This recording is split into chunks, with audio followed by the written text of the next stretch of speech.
தமிழக வெற்றிக் கழகத்தின் வாக்குச்சாவடி முகவர்கள் கருத்தரங்கம் வரும் 26 மற்றும் 27ஆம் தேதிகளில் தென்னிந்தியாவின் மான்செஸ்டரான கோயம்புத்தூரில் குறும்பாளையம் SNS கல்லூரி வளாகத்தில் நம் வெற்றி தலைவர் அவர்களின் தலைமையில் நடைபெறும் என அக்கட்சி சார்பில் அறிவிக்கப்பட்டுள்ளது. இதில் கட்சி தலைவர் விஜய் பங்கேற்பார் என்றும் தெரிவிக்கப்பட்டது. கருத்தரங்கில் பூத் கமிட்டி ஏஜென்ட்கள் எப்படி செயல்பட வேண்டும், எதிர்வரும் சட்டமன்ற தேர்தலுக்கு எப்படி தயாராக வேண்டும் என்பது குறித்து தாவேகா தலைவர் விஜய் ஆலோசனை வழங்குவார் என்பது அறிந்ததே. அதே நேரம் அரசியல் ரீதியாக விஜய் பேசப்போவது என்ன என்பது பெரும் எதிர்பார்ப்பாக உருவெடுத்துள்ளது. இதனிடையே பாமகவுடன் கூட்டணி குறித்து தாவேகா பேச்சுவார்த்தை நடத்தி வருவதாகவும் தகவல் வெளியாகியுள்ளது. கடந்த காலங்களில் அதிமுக பாஜக கூட்டணியில் இருந்த பாமகவை தங்கள் பக்கம் இழுக்கும் தாவேகாவின் முயற்சி தமிழக அரசியலில் முக்கியத்துவம் வாய்ந்ததாக பார்க்கப்படுகிறது.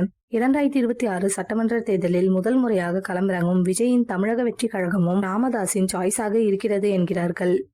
தமிழக அரசியலை பற்றி தெரிந்தவர்களுக்கு RM வீரப்பனை பற்றி தெரியாமல் இருக்காது. முன்னாள் திராவிட மூத்த தலைவரும் முன்னாள் அமைச்சருமான இவர் கடந்த ஆண்டு ஏப்ரல் 9ஆம் தேதி உயிரிழந்தார். இதையடுத்து அவரது நினைவாக ஆவண படம் ஒன்றை எடுத்து வருகின்றனர். இந்த ஆவண படத்தில் சூப்பர் ஸ்டார் ரஜினிகாந்தும் பேசியிருக்கிறார். அந்த வீடியோவில் RM வீரப்பன் குறித்து பேசுவது மகிழ்ச்சி அளிப்பதாக கூறிய அவர் பாட்ஷா படத்தின் வெற்றி விழாவில் நடந்த சம்பவத்தை நினைவு கூர்ந்தார். அந்த விழாவில் அப்போதைய அமைச்சர் RM வீரப்பன் முன்னிலையில் தான் மேடையில் வெடிகுண்டு கலாச்சாரம் குறித்து பேசியதாகவும் அமைச்சரை மேடையில் வைத்துக் கொண்டு அப்படி பேசக்கூடாது என்பது தனக்கு தெரியாது என்றும் பேசியிருக்கிறார். அந்த அளவிற்கு தனக்கு தெளிவு இல்லை என்று கூறியவர் தான் பேசிய விஷயம் தெரிந்த பிறகு ஜெயலலிதா வீரப்பனை பதவியில் இருந்து நீக்கிய சம்பவத்தை கேள்விப்பட்டு அதிர்ச்சி அடைந்ததாகவும் தெரிவித்தார். இந்த சம்பவத்திற்கு பிறகு தனக்கு இரவு முழுவதும் தூக்கம் வரவில்லை எனவும் இரவு RM வீரப்பனுக்கு போன் செய்த போதும் அவர் எடுக்கவில்லை என்றும் கூறினார். அப்போதைய முதலமைச்சர் ஜெயலலிதாவை எதிர்ப்பதற்கு தனக்கு வேறு சில காரணங்கள் இருந்தாலும் கூட இந்த காரணம் மிகவும் முக்கியமானது என்று தெரிவித்தார். பின்னர் வீரப்பனிடம் பேசிய இவர் தான் ஜெயலலிதாவிடம் பேசவா என்று கேட்டதாகவும் அதற்கு அவர் அவங்க ஒரு முறை முடிவு செய்து விட்டால் அவ்வளவுதான், நீங்க உங்க மரியாதையை இழக்க வேண்டாம், நீங்க அப்படி சொல்லி